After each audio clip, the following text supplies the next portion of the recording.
Hi, Melita. This is my channel, The Midnight Librarian, and today I'll be talking about all my unread nonfiction books.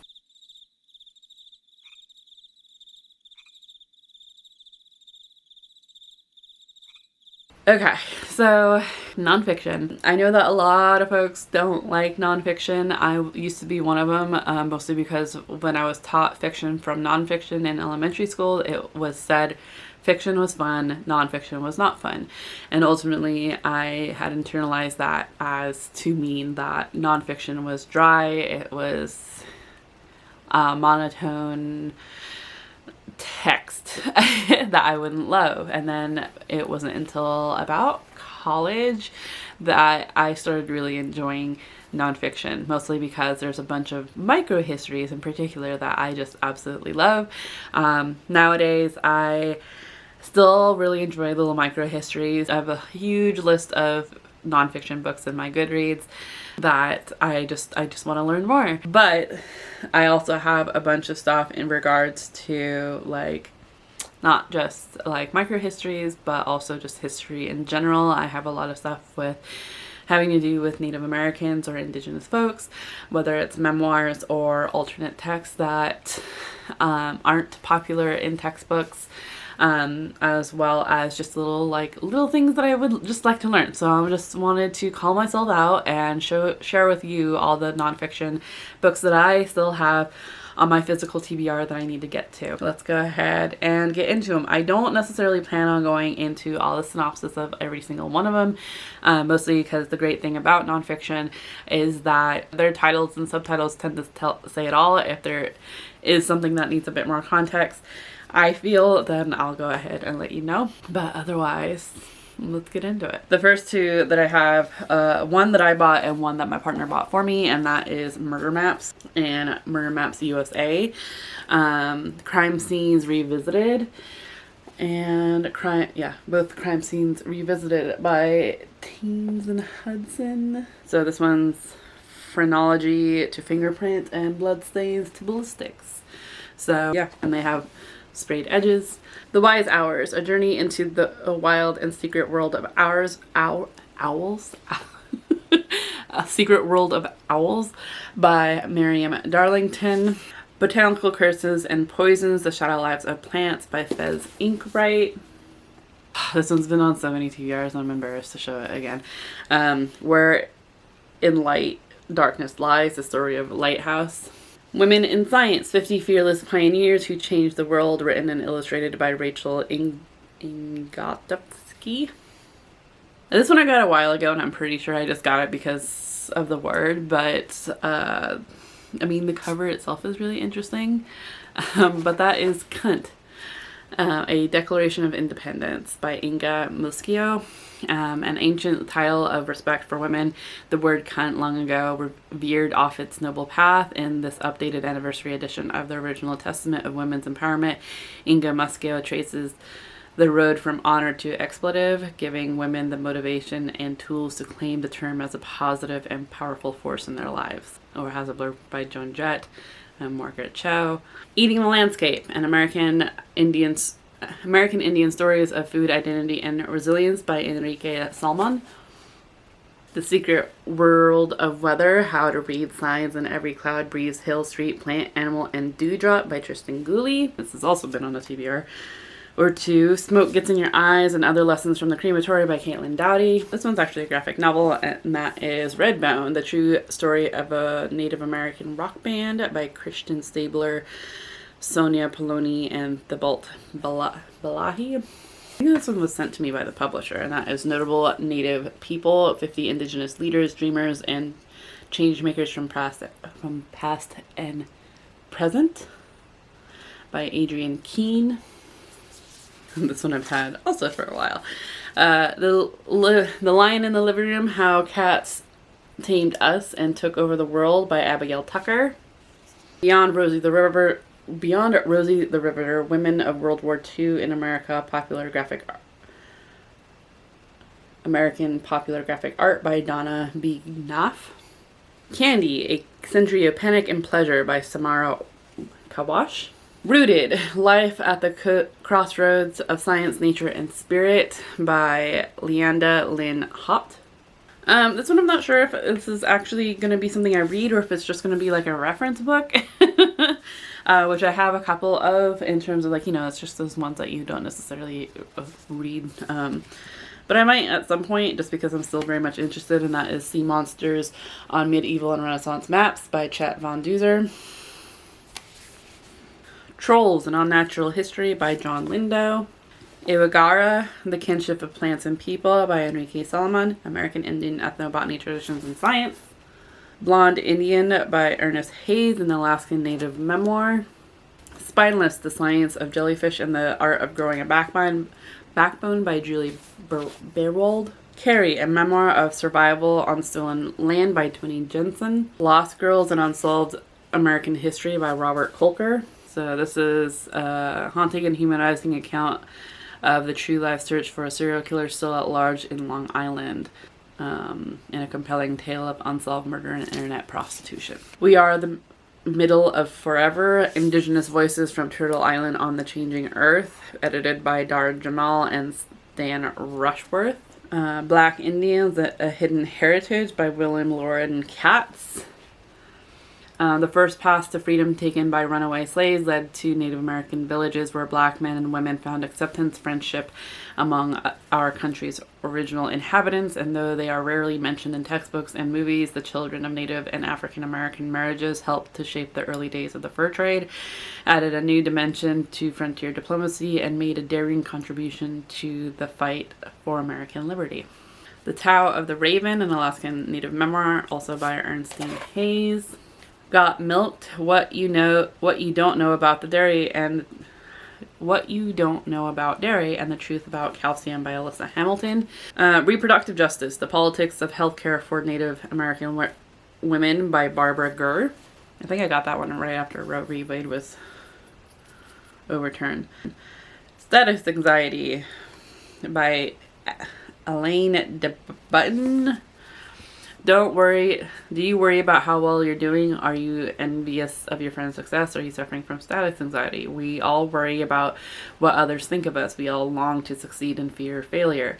We all suffer to a greater or lesser degree, usually privately and with embarrassment, from status anxiety. For the first time, Alain de Botton gives a name to this universal condition and sets out to investigate both its origins and possible solutions.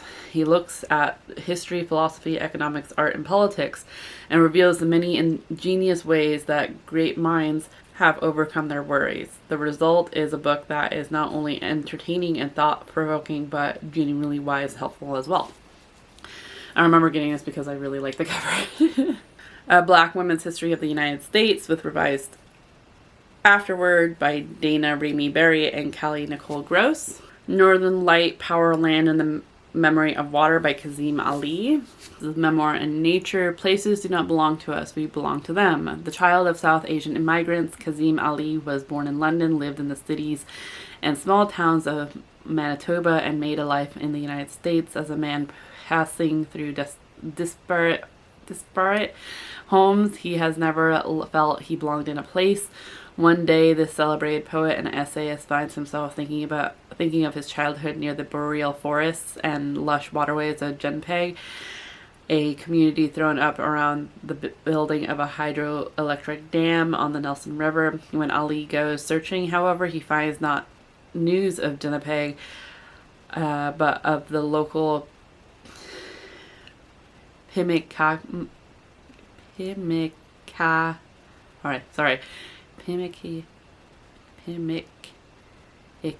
community facing environmental destruction and broken promises from the Canadian government.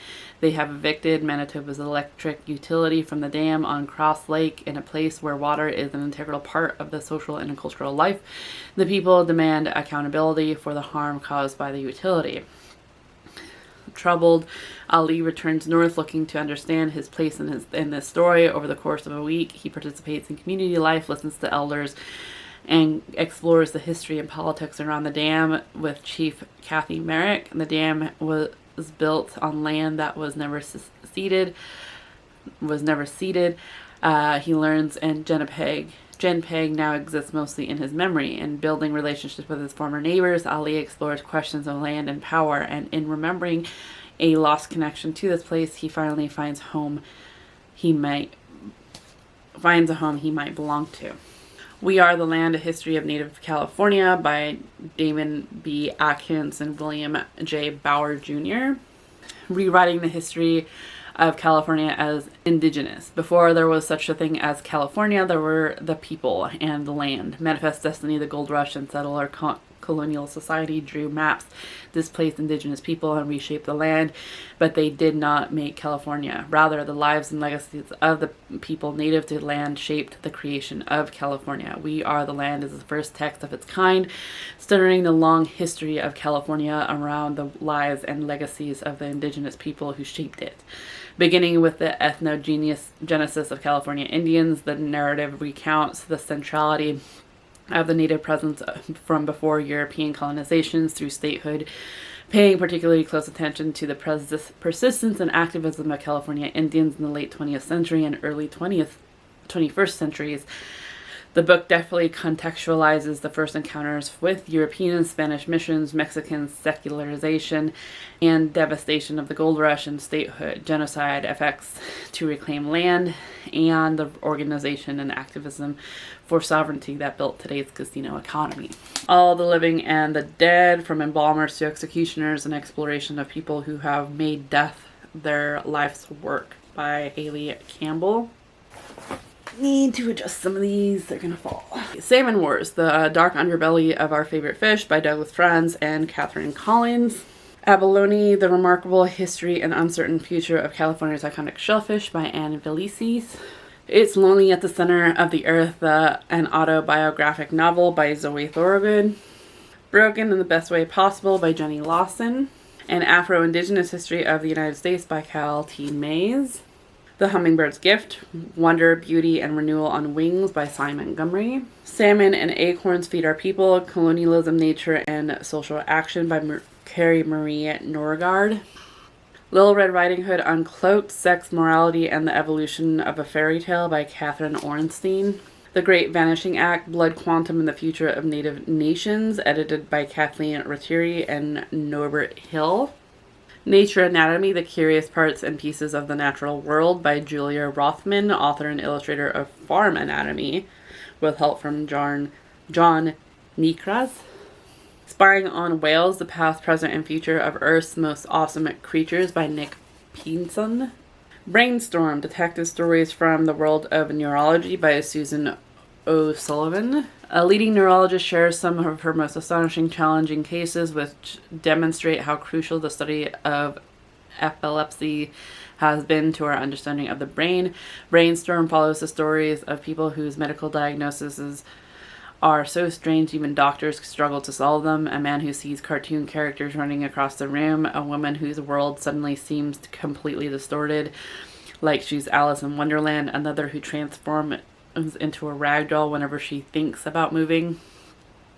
The brain is the most complex structure in the universe. Neurologists must puzzle out life-changing diagnoses from the tiniest of clues. It's the ultimate medical detective work. In this riveting book, Suzanne O'Sullivan takes you with her as she tracks the clues of her patient's symptoms. It's a journey that will open your eyes to the unfathomable intricacies of our brains and the infinite variety of human capacity and experience. Everything You Wanted to Know About Indians but Were Afraid to Ask by Anton Truer. This is the Young Readers edition. Outlaw Ocean, Journeys Across the Last Untamed Frontier by Ian Urbina. Vampires, Genesis and Resurrection from Count Dracula to Vampirella by Christopher Frayling. Anatomies, A Cultural History of the Human Body by Hugh Aldersey Williams. And The Aphrodisiac Encyclopedia, a compendium of culinary come-ons by Mark Douglas Hill. So that is my all of my nonfiction books. I'm not going to hold them up. There are multiple piles here now. It wasn't, oddly enough, it wasn't as much as I thought it was going to be. Otherwise, yeah, if there's any one in particular that has piqued your interest, let me know. Let me know if there's any we should prioritize. Otherwise, yeah, like if you have any that you would recommend, like please leave them down in the comments below. I'm always looking for new nonfiction books. And ultimately, if you're scared of nonfiction or you don't know where to start, like honestly, it's similar in the vein of like finding a fiction book, and look up what you're interested in. Like, what are you wanting to read about? It's hard to recommend nonfiction books, particularly because everyone has their own interests. There's so many things. So yeah, I have really enjoyed nonfiction. I know I do not read them as much as fiction. Obviously, I get that there's some folks out there who are able to eat them up as much as fiction books, but I need a break in between at times. So yeah, if you made it this far, let's go ahead and put a stack of books as the emoji for the day. Otherwise, like this video if you have yet to do so, subscribe if you want to see more of me, and I hope that you are in the mental mindset to enjoy your reading. I will see you in another video very soon. Chew.